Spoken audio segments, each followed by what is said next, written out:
Aujourd'hui, on part en immersion dans l'une des chaussures de course les plus radicales du marché, la ASICS Metaspeed Ray Tokyo. On va la décortiquer ensemble, pièce par pièce, pour comprendre comment ASICS a réussi à repousser les limites de la performance. Allez, on commence direct avec le chiffre qui met tout le monde d'accord. 129 grammes. C'est le poids de la chaussure en 42. Pour se faire une idée, c'est à peine plus lourd qu'une petite pomme. Rien qu'avec ça, on sait qu'on n'est pas dans une catégorie normale. On ne parle donc pas juste d'une chaussure légère. Non, on parle d'une véritable prouesse d'ingénierie. ASICS n'a pas seulement suivi la mode des super chaussures, la marque a voulu carrément réécrire les règles du jeu, surtout sur la question du poids. Voilà le programme pour tout comprendre. D'abord, on va s'arrêter sur ce poids record. Ensuite, on va disséquer la technologie à l'intérieur. Après ça, on verra à qui elle s'adresse vraiment. On la comparera à ses rivales et bien sûr, on terminera avec le verdict. On attaque donc avec son argument numéro 1.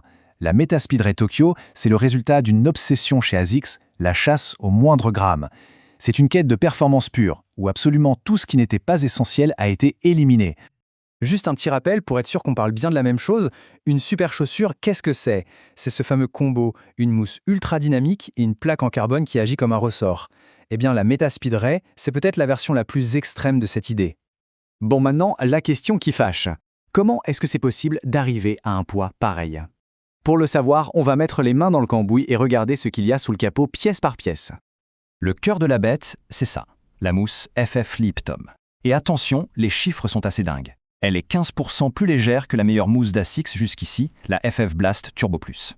Mais ce n'est pas tout, elle est aussi plus souple et surtout, elle renvoie près de 14% d'énergie en plus. Le secret, c'est ce qu'on appelle un TPU supercritique, en gros un matériau à la réactivité explosive. Vient ensuite le levier, la plaque carbone. Et là, c'est pas juste une plaque posée au hasard, non. Son placement est hyper stratégique, du milieu jusqu'à l'avant du pied. L'idée, optimiser la propulsion pour les coureurs qui attaquent par l'avant, sans pour autant rigidifier ou alourdir inutilement le talon. C'est de la chirurgie. Pour envelopper le pied, ASICS a utilisé la technologie Matrix Air. Imaginez un tissage de fibres super légères et résistantes.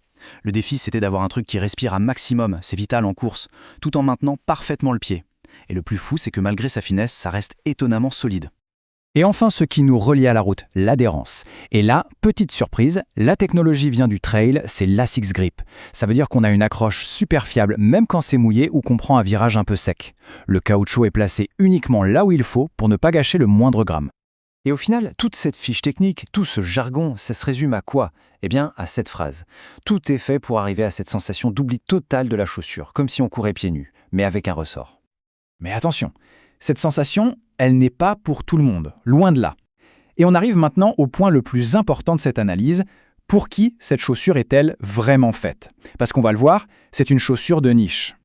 Le portrait robot de l'athlète idéal est assez clair. Il faut une excellente technique de course avec une attaque qui se fait sur l'avant ou le milieu du pied. C'est une chaussure pour des athlètes plutôt légers, qui ont déjà l'habitude des plaques carbone et qui visent des chronos sur des distances comme le 5 km, le 10 km ou le semi-marathon. Que les choses soient bien claires, ceci n'est pas une chaussure pour aller faire son footing du dimanche. Sa conception est tellement minimaliste et radicale qu'elle est à réserver exclusivement pour le jour J, quand on a un dossard sur le ventre et un record en tête. Ok, maintenant qu'on la connaît bien, on va voir comment elle se situe dans le paysage actuel, comment elle se mesure à ses rivales directes et même à ses propres cousines de la gamme Metaspeed. Alors face à la concurrence, sa position est très intéressante. Avec ses 129 grammes, elle est tout simplement la plus légère du lot. Elle bat même l'Adidas Adios Pro Evo 2 qui est déjà un ovni. Et puis il y a le prix. À 300 €, elle est beaucoup plus accessible que sa rivale à 500 €, tout en étant plus performante sur le papier que des modèles plus lourds. Et même au sein de la famille ASICS, elle fait bande à part. Les autres modèles, la Sky et la Edge, sont déjà très légers à 170 grammes, mais ils s'adressent à des profils de coureurs différents. La Sky est pour ceux qui ont une grande foulée, la Edge pour ceux qui ont une haute fréquence. La Ray, elle, avec ses 40 grammes de moins, c'est l'arme absolue pour une foulée avant-pied. Bon, il est temps de rassembler tous les morceaux du puzzle. Au final, que faut-il vraiment retenir de cette chaussure si particulière? En fait, tout est une question de compromis. D'un côté, les points positifs sont spectaculaires. Ce poids record, un prix bien placé, une adhérence top niveau et un retour d'énergie incroyable. Mais de l'autre, les contreparties sont tout aussi fortes, elle s'adresse à très peu de monde, sa durée de vie est forcément limitée et elle est bien moins confortable et stable que d'autres modèles. Son prix donc, 300 €. Alors oui, c'est un investissement, mais pour l'athlète qui rentre pile dans la case, c'est le prix à payer pour une technologie de pointe. Et objectivement, ça reste une proposition bien plus intéressante que sa concurrente la plus directe. Ce qui nous amène à la note finale, 9 sur 10. Un 9 sur 10, ça peut surprendre pour une chaussure avec autant de contraintes. Mais en fait, c'est logique.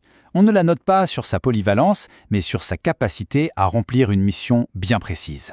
Et dans ce rôle d'arme ultime pour un profil d'athlète spécifique, eh bien, elle est quasiment parfaite. Et on termine là-dessus avec cette question qui ouvre le débat. Cette Metaspeed Ray Tokyo, c'est peut-être un avant-goût du futur, des chaussures qui ne seront plus des outils à tout faire, mais des instruments hyper spécialisés. Alors est-ce que cette quête de la performance absolue justifie de créer des produits pour une élite si restreinte ? C'est toute la question.